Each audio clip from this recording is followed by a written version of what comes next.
দেশে ভয়াবহ বিমান বিধ্বস্তের ঘটনায় হারিয়ে গেছে অনেকগুলো প্রাণ।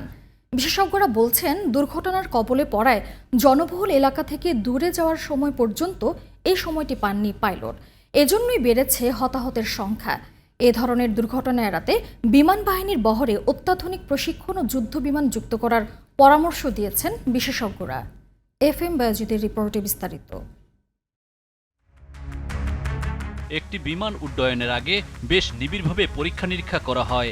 সোমবার মাইলস্টোন স্কুল অ্যান্ড কলেজ ভবনে আসতে পড়া বাংলাদেশ বিমান বাহিনীর F7 BGI মডেলের বিমানটিও সব ধরনের প্রস্তুতি শেষ করেই আকাশে উড্ডয়ন করেছিল, কিন্তু যান্ত্রিক ত্রুটি ধরা পড়ার মাত্র 2 মিনিটের মধ্যেই আসতে পড়ে বিমানটি।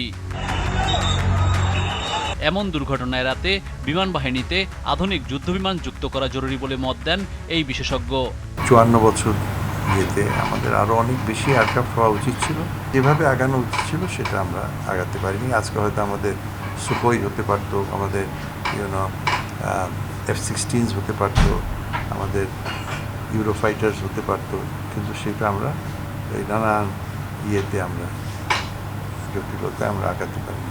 বিশেষজ্ঞরা বলছেন, বিমান বাহিনীর আধুনিকায়ন ও নিজস্ব ঘাঁটি থাকা খুবই গুরুত্বপূর্ণ, যেখানে শুধু সামরিক বিমানই চলবে।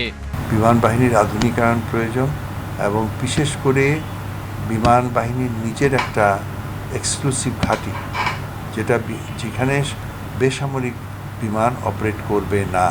আমাদের যে 3টা ঘাঁটি আছে, ঢাকা, চট্টগ্রাম এবং যশোর, তিনটাই কিন্তু আমরা শেয়ার করছি উইথ সিভিল এভিয়েশন। তো কিন্তু এয়ারফোর্সের নিজের ঘাঁটি নাই। আমাদের উচিত সেখানে অন্তত একটা স্টার্ট কিছু করা। আমাদেরকে সেন্ট্রাল ঢাকার আশেপাশে খুঁজে নিতে হবে আমাদের একটা ঘাঁটি। বিমানকে আধুনিক করতে অর্থনৈতিক একটা বড় ইস্যু থাকে। দেশের বৃহৎ স্বার্থ বিবেচনায় হলেও প্রতিরক্ষায় কোনো কার্পণ্য থাকা উচিত নয় বলে মত বিশেষজ্ঞদের।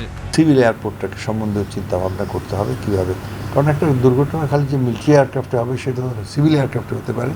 FM Bayazid, GTV news, Dhaka.